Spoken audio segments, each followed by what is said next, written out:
हमारे YouTube channel में मैं प्रवीण अग्रवाल आप सभी का स्वागत करता हूं। आज हम कल से आगे देखते हैं छत्तीसगढ़ का सामान्य परिचय भाग 2। कल हमने जल संसाधन तक थोड़ी सी बातें बताई थी, आज उसके आगे देखेंगे। तुम तो दरिया हो, तुम्हें अपना हुनर मालूम है, जिस तरफ भी चल पड़ेगे रास्ता हो जाएगा। वास्तव में रास्ता, सही रास्ता ही लक्ष्य तक ले जाता है, इसलिए हम सही रास्ते की तलाश में हो कि तैयारी की शुरुआत और आगे कैसे बढ़े। कौन कहता है कि आकाश में सुराग नहीं हो सकता? एक पत्थर तो तबीयत से उछालो यारो, ये पत्थर उछालना ही है। कभी आज देखना युवा निराश होकर बैठा हुआ है, कभी वो उलाहना देता है पीएससी को, कभी उसको बिल्कुल छोड़ दो, आप अपना काम करिए और निश्चित रूप से आप बहुत आगे जाएंगे, सफलता आपके कदम चुनेगी। क्योंकि एक दौर ऐसा ही होता है जब ये संघर्ष का दौर होता है, जब बहुत सारी प्रॉब्लमें आती हैं। तो जब अंधेरा घना हो तो निश्चित रूप से समझ लीजिए कि प्रकाश, सूर्य की रोशनी आने वाली है। तो दोस्तों आगे से करते हैं हम। कल हमने जल संसाधन देखा था। वास्तव में वाटर रिसोर्सेज क्यों कहा जाता है? कोई भी चीज़ जब आपको अतिरिक्त चीज़ें देने की चीज़ें करे तो वो रिसोर्सेज हो जाता है, और हमारे यहाँ जल संसाधनों की बहुत ज़्यादा अधिकता है। आपने देखा कि अगर नदियाँ हैं तो नदियों पे क्या क्या हो सकता है। नदियों में आपका सिंचाई सुविधा हो सकती है, पीने का पानी उससे उपलब्ध होगा, उससे जो उद्योग है वो चलेंगे, उसके लिए भी पानी चाहिए, आपने देखा। इसके अलावा जितने भी पर्यटक स्थल हैं, जितनी भी सांस्कृतिक चीज़ें हैं, वो कहाँ पर होंगी? वो नदियों के किनारे। आपने देखा कि गंगा नदी न जाने कितने का, करोड़ों अरबों रुपए का पर्यटन स्थल केवल गंगा नदी के किनारे किनारे ही है। चाहे वो हरिद्वार बोले, चाहे इलाहाबाद बोले, चाहे काशी बोले, ये सारी चीज़ें, पटना बोले। इसके अलावा और क्या हो, यानी पर्यटक स्थल तो हम कर ही सकते हैं। सबसे बड़ी बात हाइड्रो पावर प्रोजेक्ट, हम जल विद्युत परियोजनाओं को लगा सकते हैं। और छत्तीसगढ़ में 20,000 मेगावाट की जल विद्युत परियोजना की संभावनाएं हैं, जिस चुनौती को पूरा करने के लिए अभी देखिए बोध घाटी परियोजना हमारे यहाँ जो 500 मेगावाट की लक्ष्य रखा था, जिसको अभी परिवर्तित करके 300 मेगावाट किया गया है। तो अभी सरकार जब से हमारी 2000 से छत्तीसगढ़ बना है, निरंतर हम चुनौतियों से आगे बढ़ते जा रहे हैं और हम संभावनाएं खोज रहे हैं। इसलिए जो हाइड्रो पावर प्रोजेक्ट है वो कहाँ बन सकता है? हाइड्रो पावर प्रोजेक्ट हमारे जितने ऊंचाई वाला क्षेत्र है, जिसमें कि नदियाँ जो हैं निकलती हैं और वो वहाँ जिगजैग बहती है और वहीं पर वाटरफॉल होता है, और जैसे ही वो मैदानी भाग में प्रवेश करती हैं वहाँ क्या बनता है? वहाँ पर डैम बनते हैं, जिसमें सिंचाई सुविधा वो देते हैं, जिससे कि एग्रीकल्चर बढ़ता है। ठीक वैसे ही अब मैदानी भागों में हम क्या विकसित कर सकते हैं? मैदानी भागों में हम यहाँ पर वाटरवे, दुनिया का सबसे सस्ता सुविस्ता मार्ग जो पूरा वो होता है जल मार्ग, और जो बिल्कुल पॉल्यूशन रहित जल मार्ग है। और आपने देखा कि वो जल मार्ग, अगर हम स्टीमर चलाएं तो बात अलग है, नहीं तो जल मार्ग सबसे सस्ता वाहन उपलब्ध कराता है। और इसीलिए आप अगर जो जितने भी विकसित देश हैं उनकी जो इंटरनल कनेक्टिविटी है वाटरवे की, वो बहुत ज़्यादा है, चाहे कितने भी विकसित देशों में। तो हमारे यहाँ ये भी जल संसाधनों की इतनी ज़्यादा अधिकता के बाद हमारी बहुत सारी संभावनाएं छत्तीसगढ़ लेके आ रहा है। और मैं आपको बताऊं कि पर्यटन के क्षेत्र में आपने देखा एशिया का सबसे चौड़ा वाटरफॉल, सबसे बृहद वाटरफॉल आपके यहाँ है, वो नाम क्या है? चित्रकूट। इसके अलावा बस्तर क्षेत्र को इन वाटरफॉलों की वजह से, सुंदरता की वजह से, प्राकृतिक सुंदरता की वजह से ही छत्तीसगढ़ का कश्मीर कहा जाता है दोस्तों। और इसीलिए आपने देखा कि तमाम महानदी एक ऐसी नदी है जो यहाँ से निकल करके कहाँ तक जाती है? जो पूरे बंगाल की खाड़ी तक जाती है। तो हमारे यहाँ एकमात्र नदी ऐसी है महानदी, जिसको कि छत्तीसगढ़ की गंगा कहा जाता है, छत्तीसगढ़ की लाइफ लाइन कहा जाता है। वैसे ही उत्तर क्षेत्र में कौन सी है? उत्तर क्षेत्र में हमारे सरगुजा क्षेत्र में है रिहंद नदी, रेणुका नदी जो है, जो सरगुजा की लाइफ लाइन का। तो जल संसाधनों का आपने देखा कि तमाम चीज़ें हमारे जल संसाधन भी हैं, जिसमें कि आपने देखा वाटर वे के लिए विकसित कर सकते हैं हम, हाइड्रो पावर प्रोजेक्ट कर सकते हैं हम, इसको पर्यटन क्षेत्र के लिए विकसित कर सकते हैं हम, सिंचाई सुविधा, पीने का पानी, इसके अलावा हम वाटर वे, इसके अलावा तमाम बहुत सारी चीज़ें हम जल संसाधनों को कर सकते हैं, जिसके लिए छत्तीसगढ़ बहुत आगे, यानी बहुत सारी संभावनाएं छत्तीसगढ़ दे रहा है। अब एक बहुत बड़ी चीज़ है कि कल्चर एक्टिविटीज़ में भी छत्तीसगढ़ कम नहीं है दोस्तों, बहुत आगे। अगर मैं बात करूं, याद दिलाऊं आपको, तो आपको अगर सांस्कृतिक रूप से हम देखें,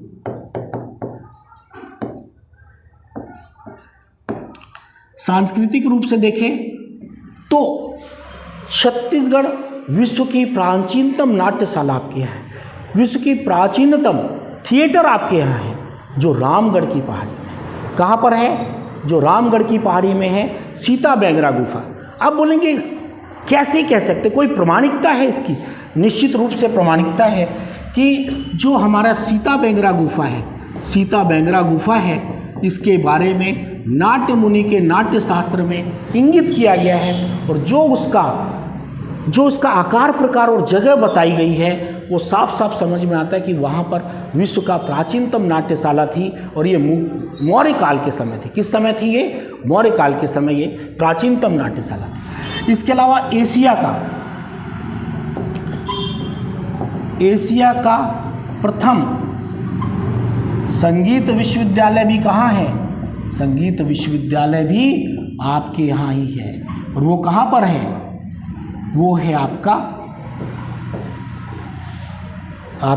खैरागढ़ में, इंदिरा कला संगीत विश्वविद्यालय। इंदिरा गांधी नहीं है दोस्तों, इंदिरा जो है वहाँ के जो राजा थे, उनकी अल्पायु पुत्री थी जिनका निधन हो गया था, और राजा वीरेंद्र बहादुर ने वो पूरा महल इस विश्वविद्यालय के लिए सौंप दिया था भारत सरकार को। तो वो भी आपके यहाँ संगीत विश्वविद्यालय है। क्वेश्चन ये अक्सर इस पे आता है, जितनी मैं बड़ी बड़ी चीज़ें बता रहा हूँ उस पर क्वेश्चन आता है, पूछा जाता है ऐसा कौन सा विश्वविद्यालय है, ऐसी कौन सी जगह जहाँ शिक्षा की शिक्षा नहीं दी जाती? तो कौन सी जगह है वो केवल संगीत की शिक्षा दी जाती है, यहाँ पर शिक्षा की शिक्षा नहीं दी जाती। और इसमें भी ये आपने देखा कि तमाम ऐसे बड़े बड़े संगीतज्ञ यहाँ से निकले हुए हैं। लेकिन याद रखिएगा दोस्तों, संगीत सिटी इसको नहीं कहा जाता। संगीत सिटी किसको कहा जाता है? संगीत सिटी रायगढ़ को कहा जाता है, जहाँ चक्रधर समारोह होता है, और एक से एक संगीतज्ञ वहाँ हमने दिए। तो एशिया का प्रथम संगीत विश्वविद्यालय। इसके अलावा आपके यहाँ ऐसे ऐसे कलाकार हुए हैं, जैसे पंडवानी गायिका तीजन बाई, जिनको कि पद्म विभूषण पुरस्कार मिला है, और उन्होंने इस पंडवानी को देश विदेश तक फेमस किया है। अनुराग बसु का नाम आपको पता होगा, जो कि बहुत बड़े डायरेक्टर हैं, और उन्होंने बर्फी जैसी तमाम ऐसी बहुत अच्छी फिल्मों का निर्देशन किया है। इसके अलावा हबीब तनवीर साहब का मैं नाम लेना अभी नहीं भूल सकता। हबीब तनवीर साहब ने, हबीब तनवीर, क्या नाम है? हबीब तनवीर साहब, जिन्होंने यहाँ इफ्ता नाटक, इन्होंने नाटक में ऐसी चरणदास चोर, आगरा बाजार, इन सब चीज़ों को यहाँ पर नाचा के माध्यम से प्रस्तुत कराया। और ये जो हबीब तनवीर साहब है, इसीलिए इनको पद्म भूषण का पुरस्कार दिया गया था। पद्म विभूषण सिर्फ एक को मिला है, वो किसको मिला है? तीजन बाई को। और पद्म भूषण के रूप में कौन? हबीब तनवीर साहब। ऐसे 3 लोगों को पद्म भूषण हमारे यहाँ मिल चुका है। इसके अलावा हमारे यहाँ अगर हम सांस्कृतिक रूप से देखें तो हम बात करें कि पूरे भारत का जो 5वां प्रयाग है वो भी आपके यहाँ ही है। वो कहाँ है? राजिम में। और भी तमाम ऐसी सांस्कृतिक चीज़ें हम देखेंगे जो छत्तीसगढ़ में है। तो छत्तीसगढ़ पिछड़ा नहीं है।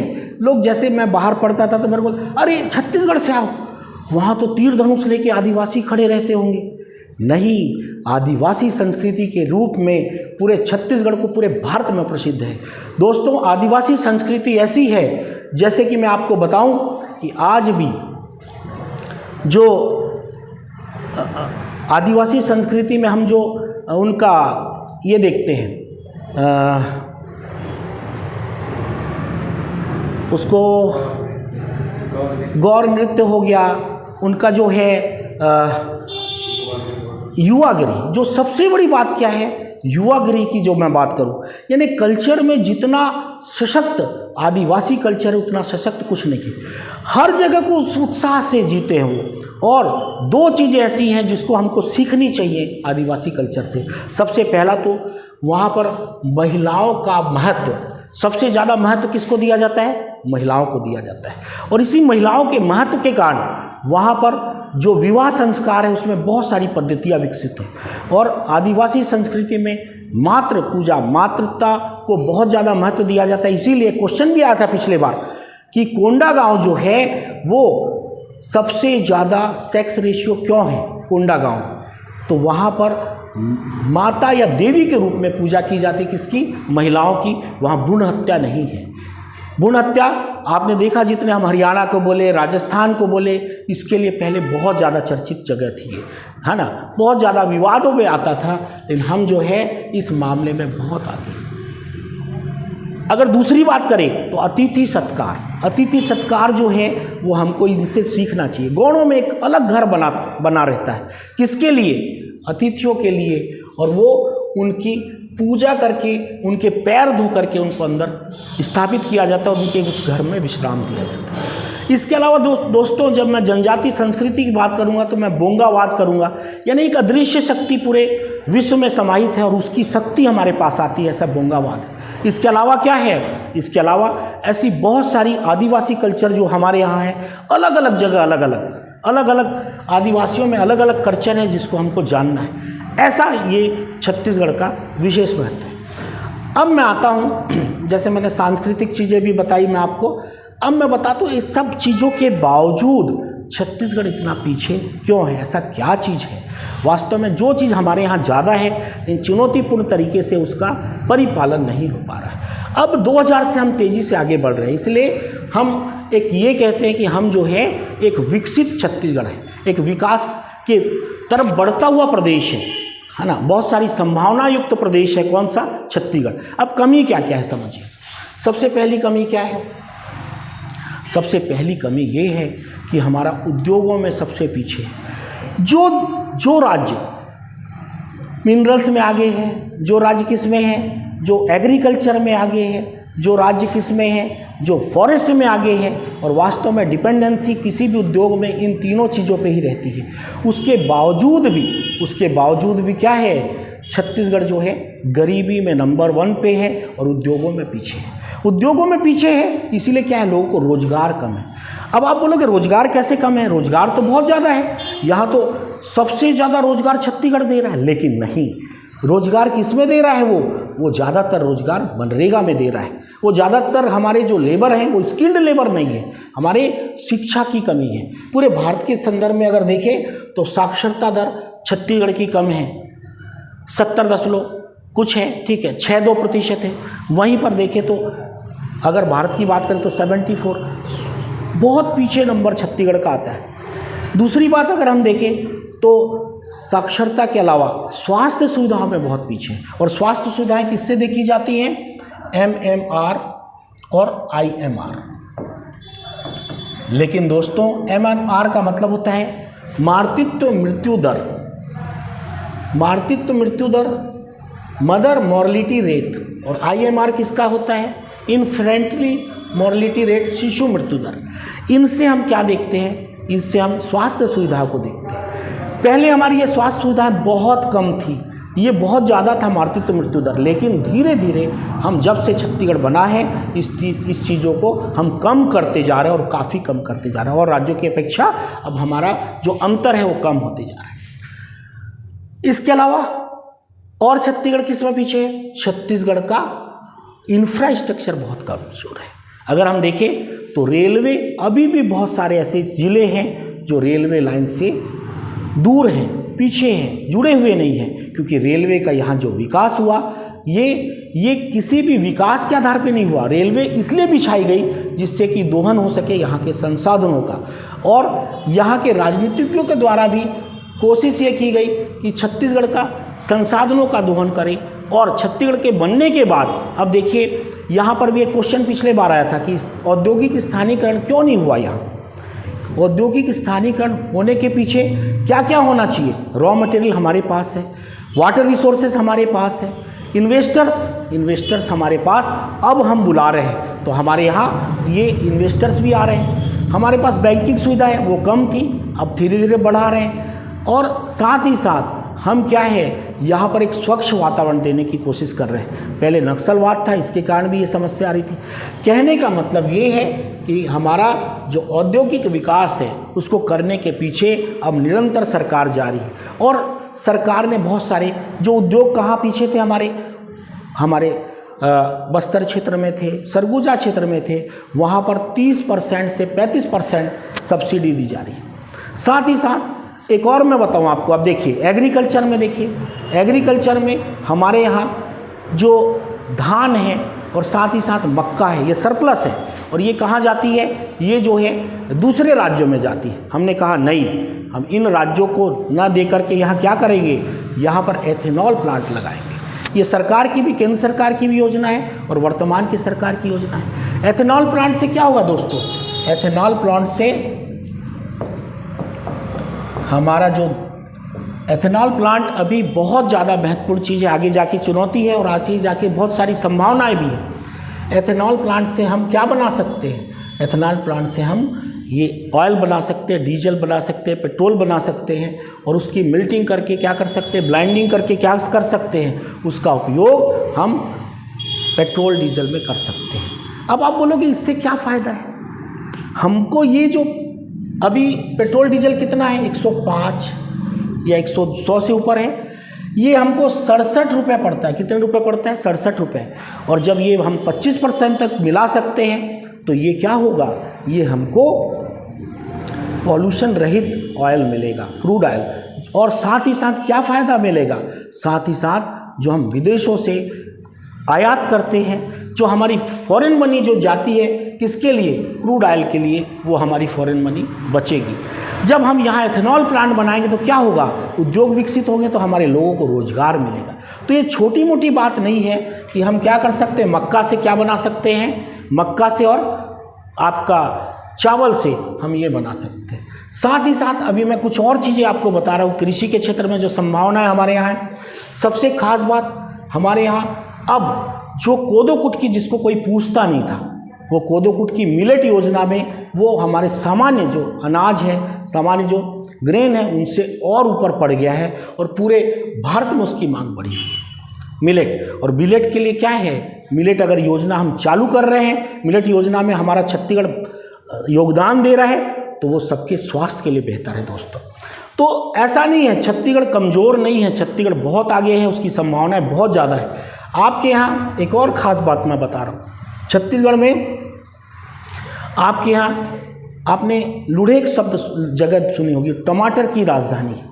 लेकिन अभी आपने देखा कि जो टमाटर एकदम 150 रुपये किलो था बीच में, और यहाँ तक कि 200 रुपये, मुझे ऐसा याद आ रहा है, वर्तमान में ये टमाटर वहाँ अभी 2 रुपये केजी भी नहीं है। ये हमारी ये चुनौती है। इस चुनौती को कैसे दूर किया जाए कि उस क्षेत्र में क्या किया जाए, उस क्षेत्र में हम कोल्ड स्टोरेज लगाएं, मैन्युफैक्चरिंग कंपनी लगाएं, मैन्युफैक्चरिंग इंडस्ट्री लगाएं, जिससे कि तत्काल में वो चीज़ें उसका रेट कम ना हो, जिससे किसान को क्या है उसका हानि ना हो।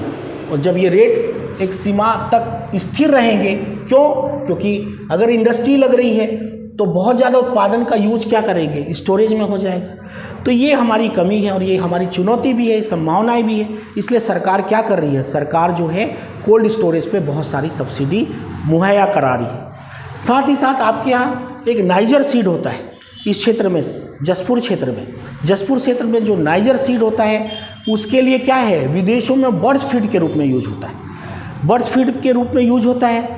तो उसका रेट पहले नाइजर सीड यानी जिसको सामान्य भाषा में जड़गी बोलते थे, जिसको कि आपको सरसों के तेल के साथ मिला दिया जाता था उसका तेल, और जैसे तैसे यूज किया जाता था। लेकिन अभी हमने क्या देखा कि उसको विदेशों में जाता है, वो बर्ड्स फीड के रूप में यूज होता है। उसको पक्षी खाते हैं, और पक्षी खाते हैं तो उसके रेट डॉलर के में हमको मिल रहे हैं, वो हमको फॉरेन मनी दे रहा है। ऐसा छत्तीसगढ़ हमारा है। साथ ही साथ सूरजपुर में स्ट्रॉबेरी है। इसके अलावा जसपुर क्षेत्र और हमारे किस क्षेत्र में, अबुझमाड़ क्षेत्र में चाय की खेती, जिसमें जसपुर तो अभी पूरे भारत में सबसे ज़्यादा पर हेक्टेयर उत्पादन जसपुर क्षेत्र में चाय का हो रहा है। तो ये भी बहुत बड़ी बात है, और क्यों हो रहा है उसके मैं बताऊंगा। यानी सारी संभावनाएं जसपुर क्षेत्र में चाय के उत्पादन के लिए बहुत अच्छी है ये चीज़ें। और साथ ही साथ एक और बात आपको मैं बताऊं कि पूरे भारत में जो पूगा घाटी था, तो ये जियोथर्मल पावर स्टेशन पूरे भारत में पूगा घाटी में था, और दूसरा हमारे यहाँ खुला। अब तो खैर कई जगह है, दूसरा हमारे यहाँ कहाँ खुला है, तातापानी में। तातापानी में आपने देखा कि तातापानी में गर्म पानी अंदर से निकलता है, और उस गर्म पानी में आपने देखा उस पर्यटक स्थल विकसित कर दिया गया है, और अभी हम उस पर जियोथर्मल पावर भी लगा रहे हैं। ऐसी संभावनाएं हमारी छत्तीसगढ़ में। तो दोस्तों मैंने बहुत सारी चीज़ें देखी समझी। इसके अलावा देखिए फॉरेस्ट में मैं पहले ही बताया था कि फॉरेस्ट में सरकार की एक बहुत बड़ी योजना है। वो क्या है कि आपका 72 जो उत्पाद है उसको सरकार MSP में ले रही है। ऐसी योजना पूरे भारत में केवल छत्तीसगढ़ में ही है, जिसको फॉरेस्ट जो प्रोडक्ट है उसको MSP पे खरीद रही है, जिससे कि जनजातियों का डिमांडिंग स्तर बढ़ रहा है, जनजातियों की है ना आय भी बढ़ रही है, और साथ ही साथ क्रय शक्ति क्षमता भी उनकी बढ़ रही है।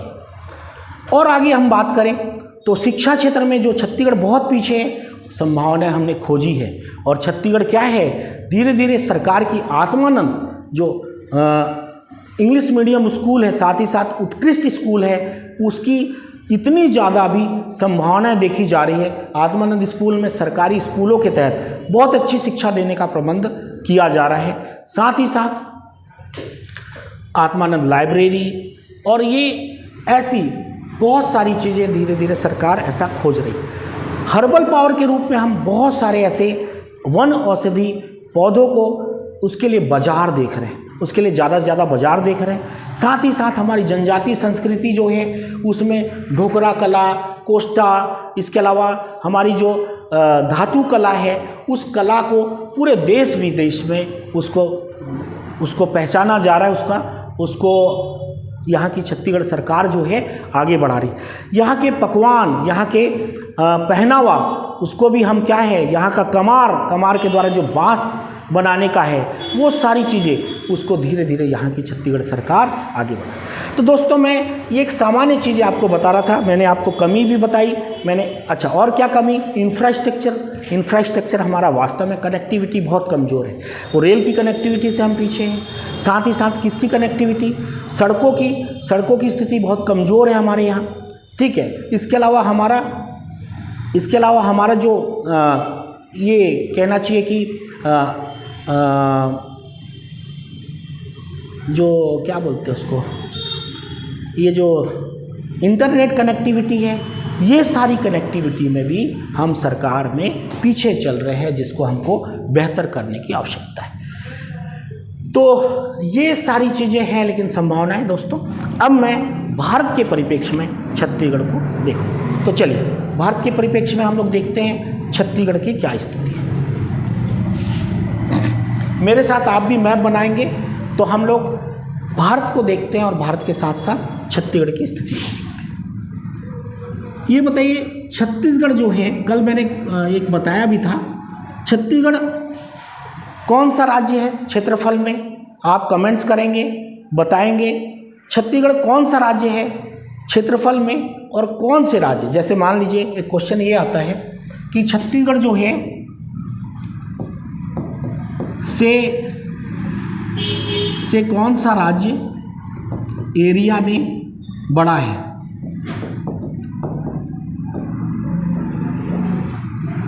क्षेत्रफल में बड़ा है। पहला गुजरात, दूसरा बिहार, तीसरा पश्चिम बंगाल, चौथा उत्तर प्रदेश, अब यहाँ से मैं आपसे पूछूं, कूट, आजकल कूट वाले क्वेश्चन आ रहे हैं। 1 3 सही है, ए 1 4 सही है, बी 2 3 सही है और 1 3 सही है, 1 2 4 सही है। तो ये आपको कमेंट्स में बताना है दोस्तों। ये कल का क्वेश्चन है, आज भी मैं जो पढ़ाऊंगा उसके क्वेश्चन बताऊंगा। तो चलिए सबसे पहले बात करें इंडिया के रिस्पेक्ट में। मेरे साथ आप इंडिया का मैप बनाएं और साथ ही फिर छत्तीसगढ़ को दर्शाते हैं।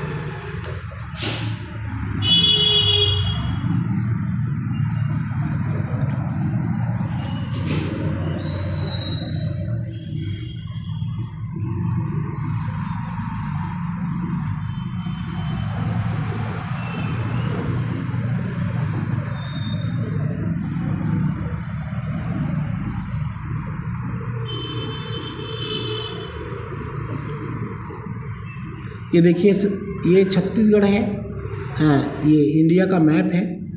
और धीरे धीरे ये जो है, ये आपका ये सिक्किम हो गया, ये यहाँ से अरुणाचल प्रदेश, ये धीरे धीरे जो निकल कर के आ रहा है। अरुणाचल प्रदेश के बाद ये जो नाक जैसी निकली हुई है, ये मेघालय क्षेत्र हो गया, ये आपका हो गया, नहीं ये त्रिपुरा हो गया, ये आपका मिजोरम हो गया, ये साथ में ये जो निकल रहा है ये जो हेड टाइप का है ये मेघालय हो गया। और आगे हम चले तो ये ऐसा करके ये थोड़ा सा ऐसा कटा हुआ भाग है, ये हल्का सा थोड़ा मैंने इसको थोड़ा चेंज करूँगा मैं, और ये ऐसे करके ये थोड़ा सा ना अंदर घुसा हुआ है। ये अपने आप में बहुत बड़ा महत्व है इसका, मैं आगे बताऊँगा, ठीक है। इसी में अगर आपसे पूछा जाए कि भाई छत्तीसगढ़ की स्थिति कहाँ है भारत के रिस्पेक्ट में, तो छत्तीसगढ़ नॉर्थ ईस्ट वाले क्षेत्र में आता है, मध्य प्रदेश के नॉर्थ ईस्ट में, यानी कहीं ना कहीं ये जो है गोंडवाना का भाग है। लेकिन ये क्या है, ये कहीं ना कहीं गोंडवाना का भाग है, लेकिन ये क्या है, मध्य प्रदेश से इसका उत्तरी पूर्वी हिस्सा इससे अलग हुआ था, ठीक है। तो मध्य प्रदेश तो मध्य में है, लेकिन ये क्या है, ये मध्य से थोड़ा अलग हट करके। ये पूरा भारत का आपने देखा 9वां राज्य है, ठीक है, एरिया में। और पॉपुलेशन में कौन सा राज्य है, 16वां राज्य है। ये कल हमने चर्चा कर ली थी, ठीक है। और छत्तीसगढ़ जो है वो 26वें राज्य के रूप में अस्तित्व में आया। अभी पूरे भारत में टोटल कितने राज्य हैं, 28 राज्य हैं, इसमें 26वें राज्य के रूप में कौन सा है, हमारा छत्तीसगढ़ है, ठीक है। कल मैंने इसका, आप कमेंट्स बॉक्स में लिखेंगे कि इसका एरिया मैंने कितना प्रतिशत बताया था, ठीक है, भारत के रिस्पेक्ट में कितना एरिया और भारत के रिस्पेक्ट में कितना पॉपुलेशन।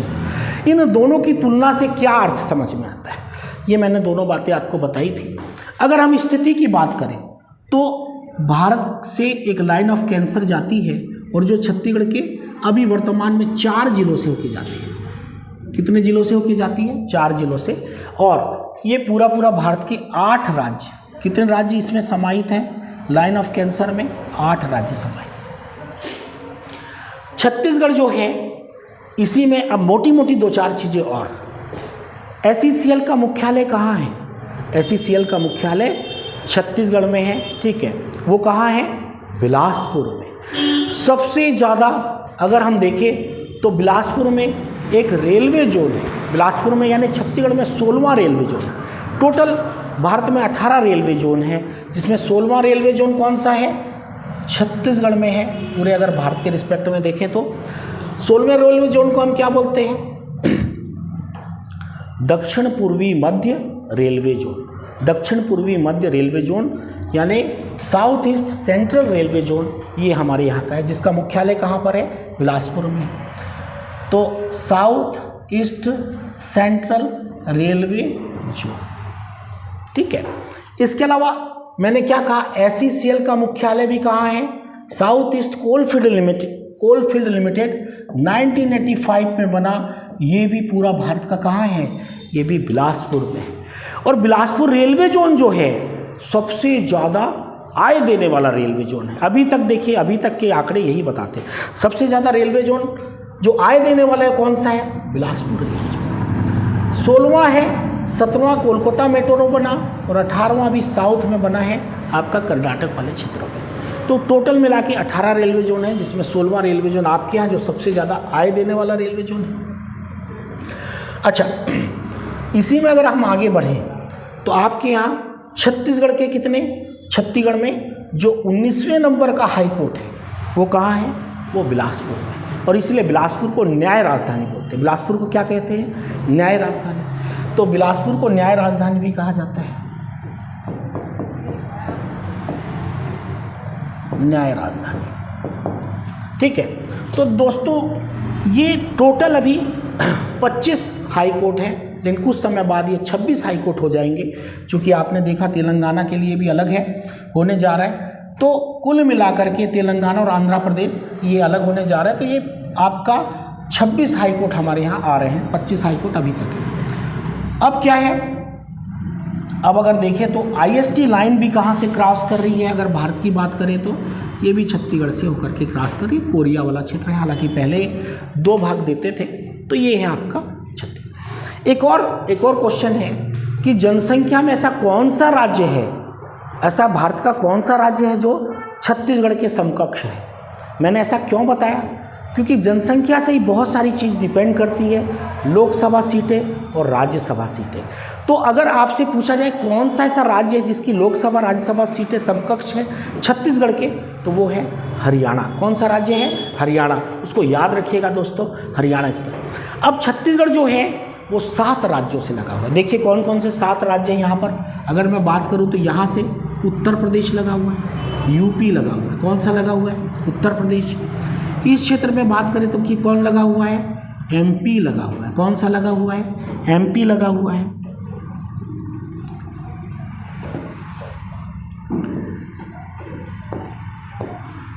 इस क्षेत्र में बात करें तो कौन सा लगा हुआ है, महाराष्ट्र लगा हुआ है। कौन सा लगा हुआ है, महाराष्ट्र। अगर इस क्षेत्र में बात करें तो कौन सा लगा हुआ है, तेलंगाना लगा हुआ है। और सबसे छोटी सीमा अगर मैं बोलूँ तो किसकी है वर्तमान में, आंध्र प्रदेश की। और सबसे बड़ी सीमा अगर बोलूँ तो किसकी है, उड़ीसा की है। किसकी है, उड़ीसा की है। ठीक है, और यहाँ पर कौन सा है, झारखंड लगा हुआ है। तो दोस्तों बहुत सारे क्वेश्चन इससे पूछे जाते हैं, और जब मैं डिस्ट्रिक्ट डिवीज़न को हल्का सा जब मैं आपको फिजिकल डिवीज़न में बताऊंगा तो उस समय बताऊंगा कि इसकी स्थिति कैसे कैसे। तो उत्तर में कौन सा लगा हुआ है, उत्तर प्रदेश। झारखंड किस तरफ लगा हुआ है, उत्तर पूर्व में लगा हुआ है ना। पूर्व में कौन सा लगा हुआ है, उड़ीसा लगा हुआ है। ईस्टर्न पार्ट में उड़ीसा है आपका।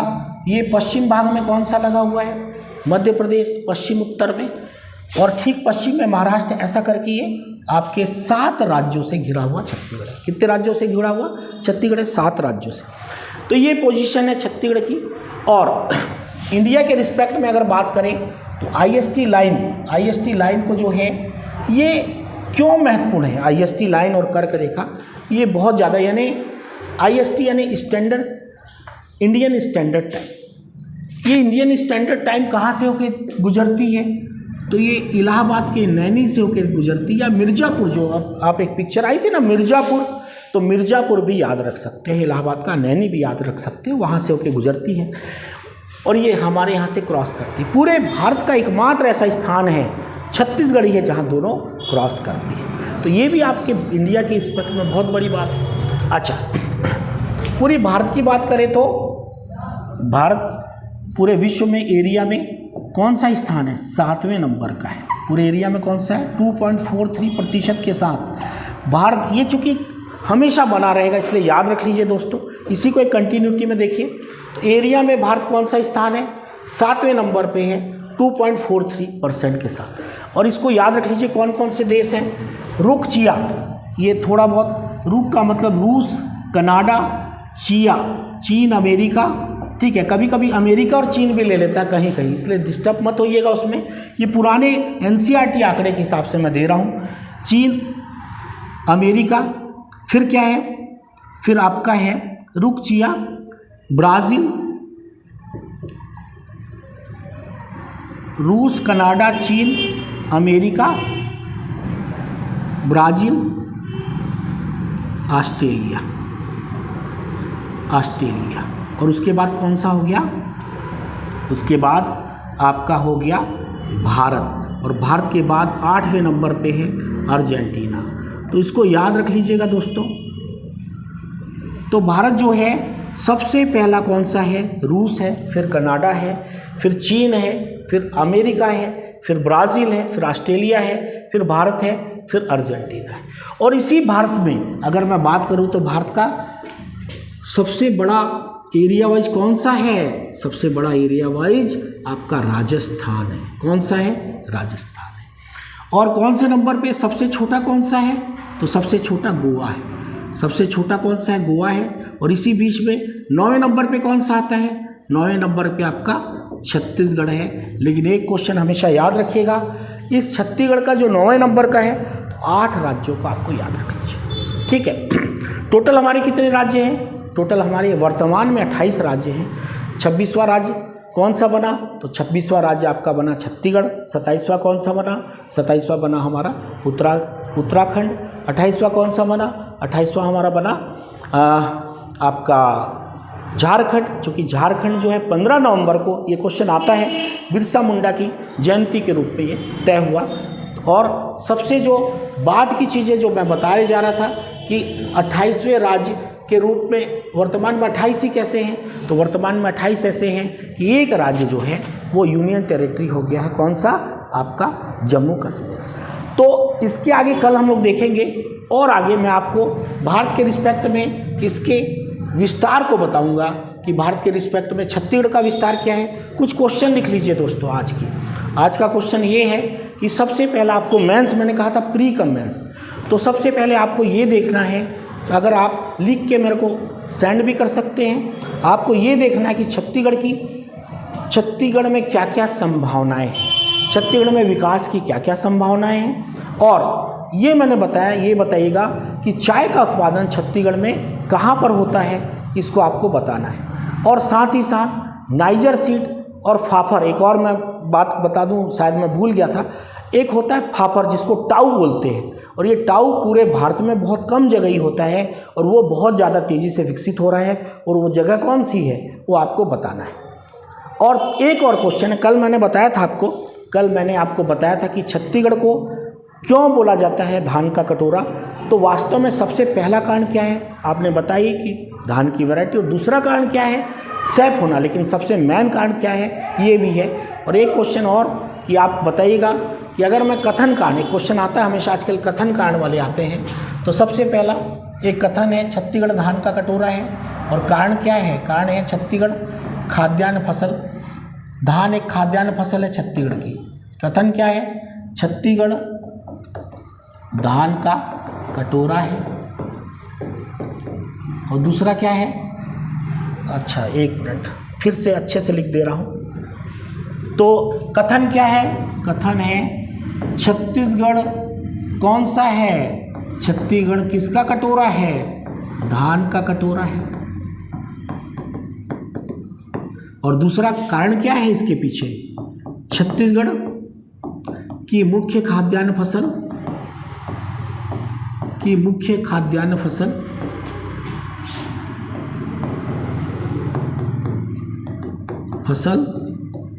धान है। ये आजकल स्पेशल क्वेश्चन दे रहे हैं।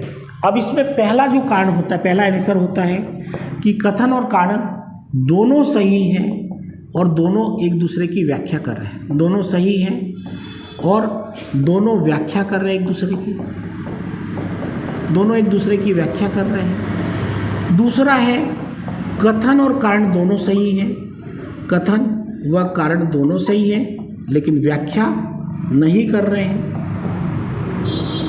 व्याख्या नहीं कर रहे हैं। तीसरा ये है कि कथन सही है लेकिन कारण गलत है। और चौथा क्या है, चौथा ये है कि कथन गलत है, कारण सही है। अब आपको इसमें कमेंट्स करके बताना है कि आपका आंसर कौन सा सही है। मैं इसी टाइप के बहुत सारे क्वेश्चन भी आपसे करूंगा, और आज के लिए हम यहीं तक। कमेंट्स करके बताइएगा, आप क्वेश्चन के आंसर दीजिएगा। धन्यवाद दोस्तों।